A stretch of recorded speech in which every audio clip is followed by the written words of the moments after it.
मारूंगा, तेरा बाप भी याद करेगा, समझा? मैं आ जाऊं क्या अपनी पर? मैं बता रहा हूँ, बदतमीजी मत कर। जोड़ी आने मार। प्लेन वाटर है। 17 करोड़ एक्टिव यूजर थे बिग बॉस 16 के कलर्स टीवी पर और 60 करोड़ से ज्यादा लोगों ने इसे वूट OTT के ऊपर देखा।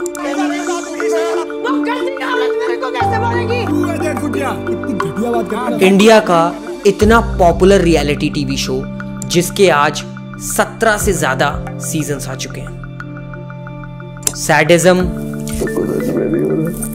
Voyeurism, masochism,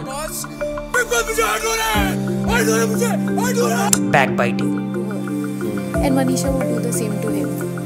Because end of the day they are getting a very big opportunity and they would not want. बहुत सारी चीजें नॉर्मलाइज करा है इस शो ने और आज वही सारी चीजों पर बात करेंगे और देखेंगे कैसे इस शो ने अपने कंटेस्टेंट और व्यूअर के मेंटल हेल्थ को अफेक्ट करा है। कहीं ना कहीं मेरे दिमाग में एक सुसाइड का थॉट भी आया कि मैंने ऐसा क्या ही कर दिया कि मैं अब तक ये सजा भुगत रहा हूँ। भगवान जी ने शायद थोड़ी सद्बुद्धि दी और मैंने कोई गलत डिसीजन नहीं उठाया। बट बहुत सारे लोग कहेंगे भाई यार एक रियलिटी टीवी शो ही तो है, इतना क्या ही हो जाएगा। लेकिन बहुत सारी रिसर्च में पता चला है कि रियलिटी टीवी शोज का हमारे ब्रेन और हमारी थिंकिंग एबिलिटीज के ऊपर बहुत गहरा असर होता है। और मेरा ये जो चैनल है, मेरा पूरा मकसद ही यही है कि मैं स्ट्रॉन्ग माइंडेड लोगों की एक कम्युनिटी बनाऊं। आज इसलिए हम इस टॉपिक पर वीडियो बना रहे हैं। अभी सबसे पहले बात करते हैं बिग बॉस के थोड़े बहुत बैकग्राउंड के बारे में।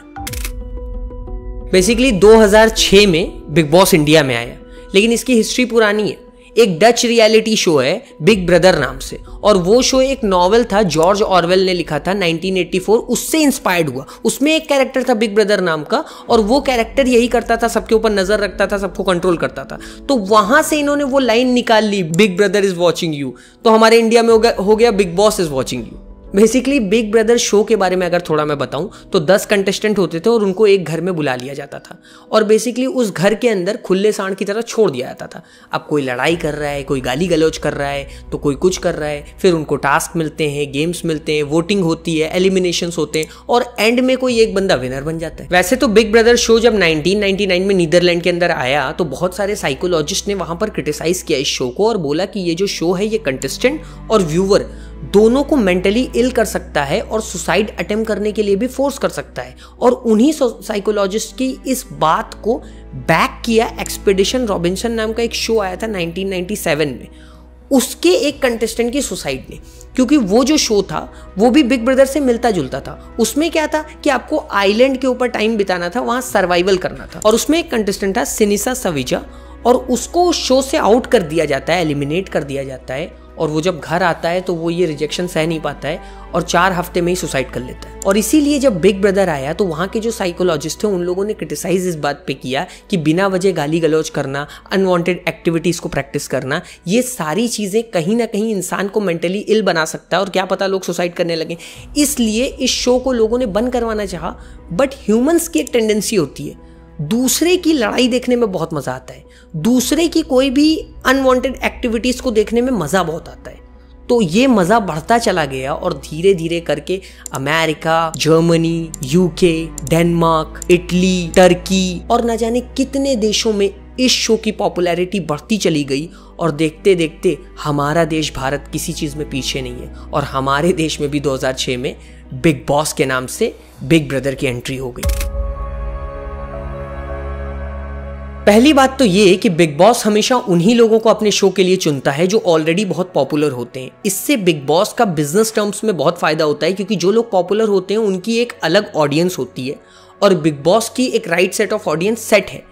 तो जो उनकी ऑडियंस होती है वो भी बिग बॉस के ऊपर आती है सिर्फ उस कंटेस्टेंट को देखने के लिए, लेकिन वो ऑडियंस भी बिग बॉस की व्यूअर हो जाती है। और कंटेस्टेंट्स के साथ में होता है एक प्रोडक्शन कॉन्ट्रैक्ट जिसके अंदर जाने अनजाने में उनसे वो सारे राइट्स छीन लिए जाते हैं जो उनके हक में हो और फिर उनको जो बोला जाएगा उन्हें वही करना पड़ेगा। इसीलिए जब भी आप देखोगे फॉर एग्जाम्पल अभिषेक मलान, तो वो रियलिटी में वैसा नहीं है, लेकिन वो बिग बॉस के ऊपर एकदम ही डिफरेंट दिख रहा है, जिससे कि कोई भी इन्फ्लुएंशियल पर्सन की जो ट्रू आइडेंटिटी है वो छुप जाए और जो लोग देखेंगे वो उसकी एक फेक आइडेंटिटी होगी, और नाम है शो का रियलिटी टीवी शो। ऑल्सो इसमें जो 24 आवर्स का सर्विलांस होता है, इसके वजह से जितने भी कंटेस्टेंट होते हैं वो हमेशा कैमरा अलर्ट मोड में रहते हैं और उनकी सारी एक्टिविटी रिकॉर्ड हो रही होती है। तो जितने भी कंटेस्टेंट होते हैं वो एक अलग ही आइडेंटिटी प्रिटेंड कर रहे होते हैं, और जो व्यूअर होता है उसकी नज़र में ऐसा लगता है यार ये तो रियलिटी में ऐसा है, क्योंकि व्यूअर उस शो को रियलिटी टीवी शो समझ करके देखता है, जबकि वो खुद शो भी पूरा एक स्क्रिप्टेड है। इंडिया में जब दो घरों के बीच में लड़ाई होती है तो आपने जरूर देखा होगा किसी को भी छुड़ाने में कोई इंटरेस्ट नहीं होता है, आदमी को लड़ाई देखने में बहुत ज्यादा मजा आता है। बिग बॉस इसी को यूज करता है और आपको मैनिपुलेटिव सिनेरियोज दिखाता है ताकि आप उन सिनेरियोज से मैनिपुलेट हो जाओ और क्रिएटर की एक ऐसी इमेज अपने दिमाग में बनाओ, अच्छा ये रियलिटी में ऐसा है। अब एग्जांपल ले लो यहाँ पर मुनव्वर का। ये शो कंटेस्टेंट्स को फोर्स करता है कि वो अपने प्राइवेट मैटर्स को आकर के डिस्कस करें लोगों के सामने, ताकि ज्यादा से ज्यादा लोगों को उनकी प्राइवेट लाइफ देख करके मजा मिल सके। मतलब कुछ भी ऐसा करो जो तुम अपनी ऑडियंस के सामने नहीं करते हो, लेकिन यहां आकर के करो जिससे तुम्हारी ऑडियंस तुम्हारी एक मैनिपुलेटिव आइडेंटिटी से इन्फ्लुएंस हो और सोचे अच्छा ये रियलिटी में ऐसा है, मगर हम लोगों के सामने ऐसा बनता है। बिग बॉस 13 में भोजपुरी इंडस्ट्री के एक बहुत बड़े एक्टर हैं खेसारी लाल यादव, वो आए और वो बहुत जल्दी बाहर निकल गए। बाद में उन्होंने इंटरव्यू में बताया कि वो बिना वजह थोड़ा बहुत फेम और पैसे के लिए किसी को गाली गलौज नहीं करते हैं, और ये उनकी ट्रू आइडेंटिटी है। वहाँ पे आप गा नहीं सकते, वहाँ पे आप कितना गाली दे सकते हैं ये वहाँ पे मायने रखता है। आप किसकी इज्जत की धज्जियाँ उड़ा सकते हैं ये मायने रखता है। नेशनल टीवी पे हम क्या दुनिया को संदेश दे रहे हैं कि हम माँ बहन की गाली बहुत अच्छा देते हैं, हम मिर्चा पे लड़ाई अच्छा कर लेते हैं। अब खेसारी लाल यादव ने बिग बॉस के कहने पर जब गाली गलौज नहीं करा, कोई भी शो के ऊपर गलत एक्टिविटी नहीं करी, तो बिग बॉस को ये चीज बिल्कुल नहीं अच्छी लगी। बिग बॉस ने खेसारी लाल यादव को निकाल दिया। उन्होंने तो ये भी बताया कि लोग फेम और पैसे के लिए किस हद तक गिर सकते हैं और कितने बुरे लेवल तक के अपनी आइडेंटिटी को एक्सप्लॉइट कर सकते हैं। At the very same time एक और एग्जांपल मेरे दिमाग में आ रहा है, वो है पुनीत सुपरस्टार।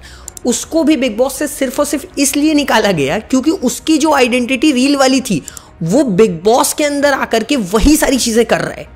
अब बिग बॉस को ये चीज बिल्कुल नहीं पसंद है, क्योंकि बिग बॉस चाहता है अगर तुम यहां आए हो तो बिल्कुल ही डिफरेंट आइडेंटिटी दिखाओ, जो तुम्हारी वो वाली आइडेंटिटी है वो उसको नहीं दिखाना है, वो डिफरेंट आइडेंटिटी दिखाना चाहता है। पुनीत ये कर नहीं पाया, पुनीत को भी निकाल दिया। अब बहुत सारे कंटेस्टेंट जो होते हैं वो शो में हाईलाइट बनने के लिए कुछ ऐसे ऐसे काम कर जाते हैं या कुछ ऐसा कन्फेस कर लेते हैं जो आगे चल करके उनको बहुत नुकसान पहुंचाता है।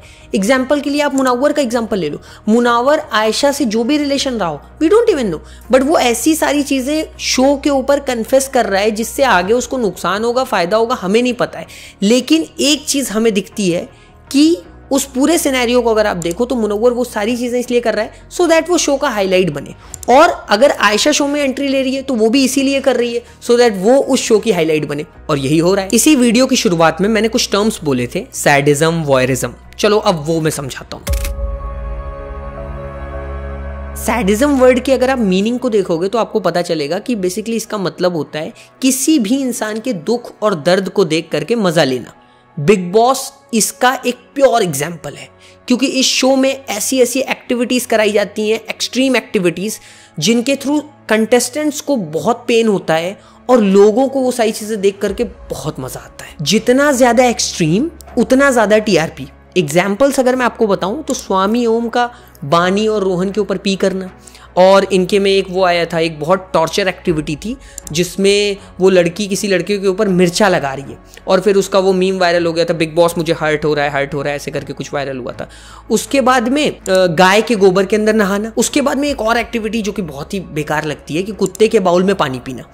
तो वो सारी एक्टिविटीज जो एकदम एक्सट्रीम एक्टिविटीज है, फिर उसके साथ साथ में हाथापाई करना, मारना, एक दूसरे के ऊपर चिल्लाना, गाली गलौज करना, ये सारी जितनी एक्टिविटीज हैं, इन सारी एक्टिविटीज को बिग बॉस भर भर के दिखाता है। क्यों? क्योंकि लोगों को बहुत मजा आता है। लोग जब ये देखते हैं तो उनको अत्यंत प्लेजर मिलता है। तो 17 सीजन तक इसकी डिमांड बहुत हाई है। तो आज के 17 सीजन तक के इस डिमांड को बिग बॉस सर्व कर रहा है। एक दूसरे का मजाक उड़ाना, बुली करना, 1.5 फुटिया बोलना, भैंस बोलना, बॉडी शेमिंग को बहुत आम कर देना, रैपर MC स्टैन की बॉडी का मजाक उड़ाना, तो ये सारी चीज़ें एकदम बिग बॉस आम कर देता है कि बहुत नॉर्मल है। और बहुत सारे जो कंटेस्टेंट होते हैं वो यही बुलिंग को नहीं सह पाते हैं। जैसे 2009 में बिग ब्रदर के एक कंटेस्टेंट थे श्री देसारी, और उन्होंने सुसाइड अटेम्प्ट करने की कोशिश करी अपनी कलाई काट करके। क्यों? क्योंकि वो वही मजाक नहीं सह पाए थे। उसके साथ साथ में बिग ब्रदर के UK वर्जन की एक कंटेस्टेंट थी नादिया। उन्होंने ये बताया कि उनके जो कैरेक्टर था, उनका जो कैरेक्टर शो के अंदर था, उसको इस तरीके से पोर्ट्रे किया गया एडिटिंग के थ्रू, जिससे लोग उनसे नफरत करने लगे और लोगों के अंदर इतनी नफरत आ गई कि लोग उनकी कार पे अंडा फेंकने लगे, उनको परेशान करने लगे। और फिर नादिया ने भी सुसाइड करने की कोशिश करी, बट थैंकफुली वो बच गई। देखो, ये सब बताते बताते मैं तुम्हें एक चीज रिमाइंड करा देता हूं कि अगर तुम किसी को दुख में देख करके खुश हो जा रहे हो, मजा ले रहे हो इस शो को देख करके, तो तुम बहुत ही कमजोर मानसिकता के इंसान हो और तुम्हें अपने ऊपर बहुत ज्यादा काम करने की जरूरत है। तभी जा करके तुम अपने देश का और अपने परिवार का कुछ भला कर सकते हो। अब बात मैं करूंगा वॉयरिज्म के बारे में।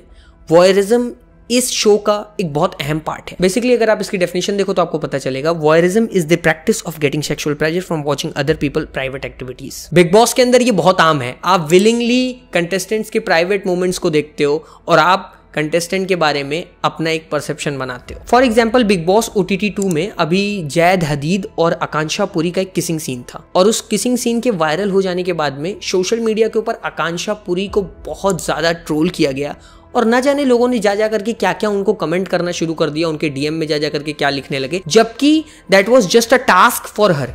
आकांक्षा पुरी को वो टास्क मिला था कि आपको ये करना है और उसने कर दिया।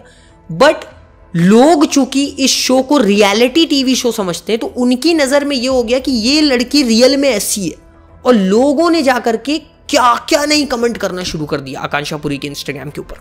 तो you're saying they wanted that case to happen? Obviously, I feel that way. तो आपको लगता है मेकर्स भी पूरा मैनिपुलेशन करते हैं? अब तो ये कह सकते हैं। राहुल महाजन, पायल रोहतगी, अंकिता लोखंडे और विकी जैन, इन सब के प्राइवेट मोमेंट्स को लोगों को देखने में बहुत मजा आता है और लोगों के लिए भी बहुत अच्छा होता है, क्योंकि ये एक प्योर वॉयरिज्म है। लोगों को ये देखने में बहुत मजा आता है क्योंकि वो इनके नोन सेलिब्रिटीज हैं। अगर आप देखोगे तो एक बहुत बड़ी प्रॉब्लम है कि लोग ना, अगर किसी का MMS वायरल होता है तो उसको और ज्यादा वायरल करते हैं, और ज्यादा देखते हैं, भाई लिंक दे दे, तुझे मिली मुझे दे दे। क्यों? क्योंकि लोगों के अंदर ये फैंटेसी है, लोग दूसरों को सेक्सुअली एंगेज देखना चाहते हैं, और इसको बोलते हैं प्योर वॉयरिज्म। और बिग बॉस ये चीज जानता है कि लोगों के अंदर वॉयरिज्म की एक फैंटेसी है, तो बिग बॉस उसको और दिखाता है, भाई देख देख देख, तो लोग उससे और ज्यादा फैसिनेट होते हैं और उनकी व्यूवरशिप बढ़ती है। ऑल्सो वॉयरिज्म के ही पॉइंट में मैं सेक्सिज्म का भी पॉइंट ऐड कर देता हूं, जो कि लोगों के परसेप्शन को और एक्सप्लॉइट करता है। एग्जाम्पल ले लो आप मोनालिसा और स्वामी ओम का पूल के अंदर। अब वहां पे इनडायरेक्टली मोनालिसा को ये टास्क मिला हुआ है कि तुम्हें बाबा को सीड्यूस करना है, बट व्यूअर ये देख रहा है और व्यूअर के लिए रियलिटी TV शो, और ये रियल में ऐसे कर रही है, व्यूअर को बहुत मजा आ रहा है। अब इससे कंटेस्टेंट की लाइफ पे क्या फर्क पड़ता है, बिग बॉस को इससे घंटा फर्क नहीं पड़ता है। अगर आप देखो बिग ब्रदर में जब शिल्पा शेट्टी गई थी तो उनको रेसिज्म का सामना करना पड़ा। वहां पर उनके एक्सेंट का लोगों ने मजाक उड़ाया और उनके कुकिंग स्किल्स को लोगों ने क्रिटिसाइज किया। बेसिकली ये जो पूरा शो है ये अपने आप में ही sadism, voyeurism, masochism, body shaming, इन सारी चीज़ों को, रेसिज्म, इन सब चीज़ों को प्रमोट करता है।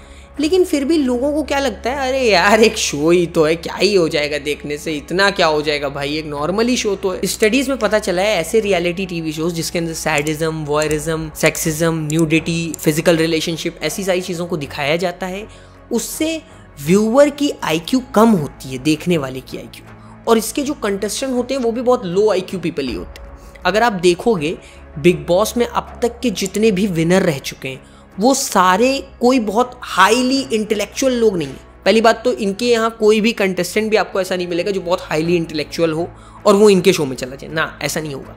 क्योंकि कोई भी अपनी ज़िंदगी के साथ खिलवाड़ नहीं करेगा, कोई भी अपनी मेंटल हेल्थ के साथ नहीं खेलेगा।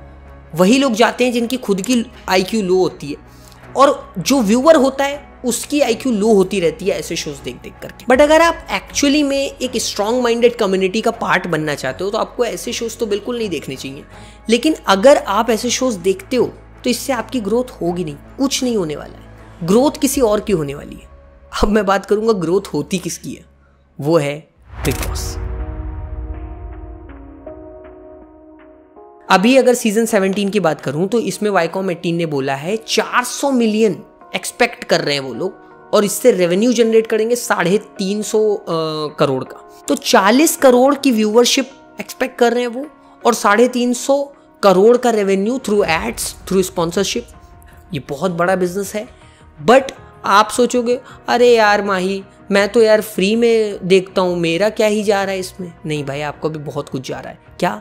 अटेंशन। जो आपका अटेंशन है, वो अटेंशन ये शो ले रहा है, जो कि बहुत कीमती है। मैं एक पर्पस के ऊपर हूँ, मुझे स्ट्रॉन्ग माइंडेड लोगों की कम्युनिटी बनानी है जो कि स्ट्रॉन्ग माइंडेड हो। और मैंने ये चीज़ ऑब्जर्व करी कि लोग एकदम से मतलब पागल हुए पड़े, मुनव्वर, आयशा, वही चीज़ों में घुसे पड़े। अरे भाई, उनकी लाइफ में तुम चाहे जितना घुस जाओ, तुम्हें कुछ फ़ायदा नहीं होने वाला। और मैं जब ये चीज़ ऑब्जर्व किया, तब आज मैं इस टॉपिक के ऊपर वीडियो बनाया। आई नो आप में से बहुत सारे लोगों ने भी आजकल ये सारी चीज़ें देखी होंगी। आप समझ सकते हो कि कितना ज़्यादा इन्फ्लुएंस है ऐसे शोज़ का लोगों के ब्रेन के ऊपर। मैंने और भी बहुत सारे टॉपिक्स के ऊपर वीडियोस बनाई है।